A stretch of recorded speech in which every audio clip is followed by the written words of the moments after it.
Lunch कैसा लगा? बहुत अच्छा था। बस अच्छा ही था। वो आलू गोभी बनाया था ना।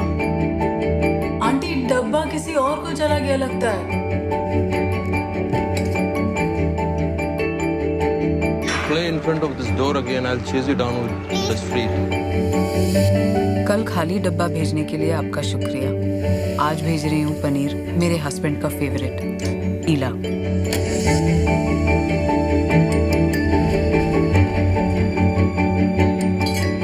क्या लिखा है पढ़? Dear Ila, the food was very salty today. क्या? ना थैंक यू ना नमस्ते। ये ले डाल दे। हस्बैंड कल रात बहुत देर से आए, वो कुछ नहीं बोले। Dear Ila, things are never as bad as they seem.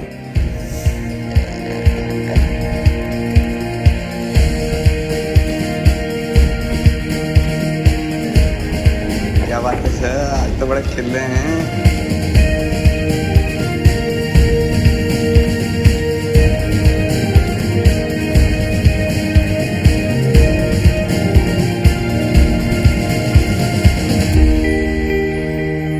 और मेरी अम्मी हमेशा कहा करती थी कि कभी कभी गलत ट्रेन भी सही जगह पहुंचा देती है।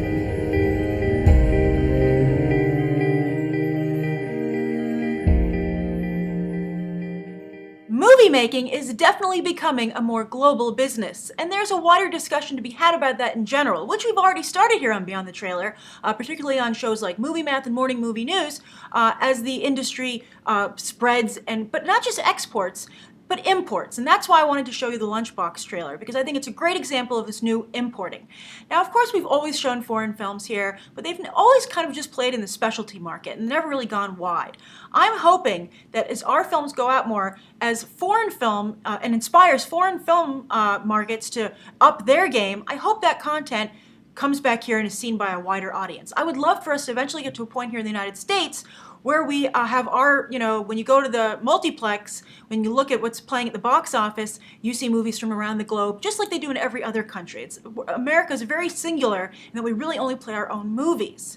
And the Lunchbox looks very good to me. Now, there are a couple interesting sides about it. There's a good backstory, which I'll get to in a moment.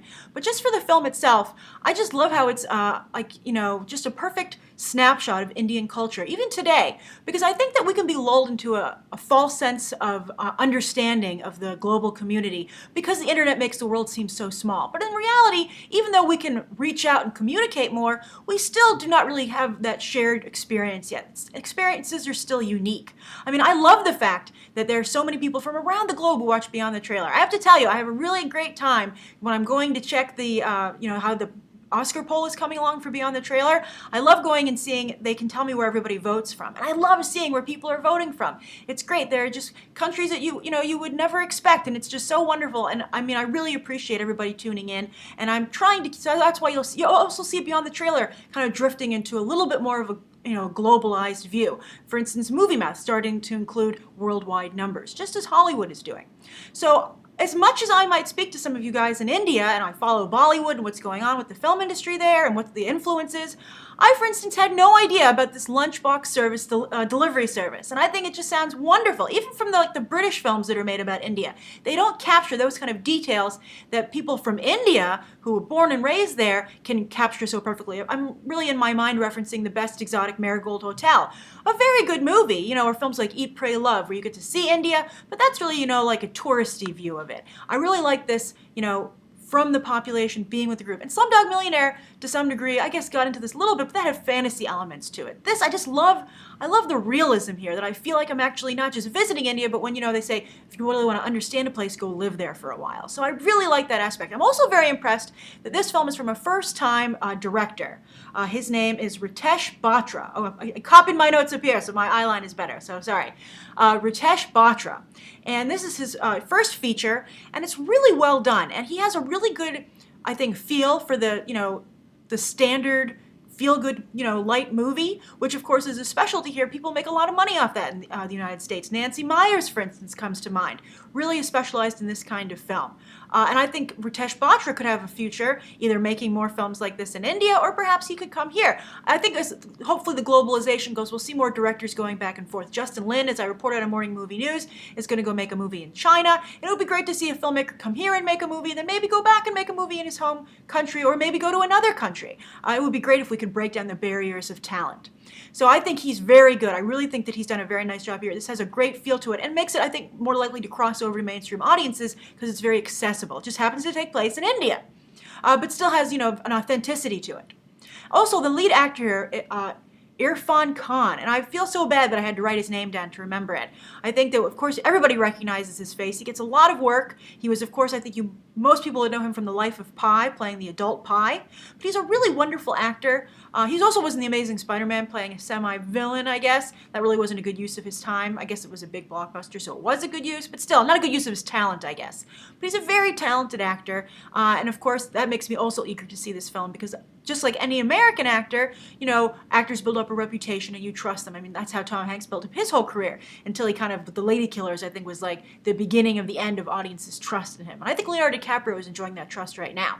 So that's all. So I think this film looks really good. Now, the behind-the-scenes story I was talking about, I was researching this and I was very interested to see that there was a little bit of a controversy in India, apparently, that this was not the choice to be the Oscar contender for India. Every country has to pick one movie, and a number of you pointed out that blue is the warmest color did not get an Oscar nomination for Best Foreign Film because it, for some reason, wasn't eligible. France didn't pick it, something about that. So it's not like any film from that country, which seems a little weird to me that, the government would have to pick the film. But the Film Federation of India picked a film called The Good Road, even though many people in the industry, and apparently the media, felt The Lunchbox deserved that nod. So it will be interesting to see if it could have competed. But I'm glad that it's coming here anyway. I think this is a really great trailer, and the film looks really good to me. So what do you guys think? Is this something you would want to see? If you don't see a lot of foreign films, is it something that maybe you're becoming a little bit more open to? And if so, if not even, what would it take to make you fully into seeing foreign films? Is it the subtitles that's the roadblock? Is it not knowing the actors? Is it that you felt maybe up until now you didn't think the quality was there? But as these films become more on par with the Hollywood product, are you going to start to maybe be more willing to pay to see them in theaters or even on demand? Maybe foreign films would be able to, maybe that's the key. Just like Hollywood films are having a hard time, mid-range films are having a hard time standing out from the crowd, foreign films are as well, and these films really should be pushed on demand. So write down below what you think. What do you think of the movie? What do you think of this whole globalization? I think it's really fascinating to see. It's just one of the many trends that's happening right now. I talked about the Sly Cooper trailer earlier today about video trends, about video games, and how maybe the video game companies are going to start to take over a piece of Hollywood, or the movie-going audience more, actually, not just compete with Hollywood, but try and take out some of the box office, carve that out for themselves. Just a lot of interesting things going on here, and Hollywood seems to be losing their grip on the monopoly of the movie theater, playing content there, which is really fascinating to behold. And to some degree, it's their fault, both in terms of lack of quality of product and, as I said at the beginning here, opening the doors to foreign moviegoers, making them want to go to the movies more, building up those movie-going habits, and therefore allowing those the native film industries to thrive as a result, and inspiring young viewers to grow up and become filmmakers. So who knows? Maybe even about in a couple of years from now, you'll see an even bigger push for foreign film to compete here in the United States. So write your thoughts down below. Thank you for tuning in, and you can watch some more episodes right now.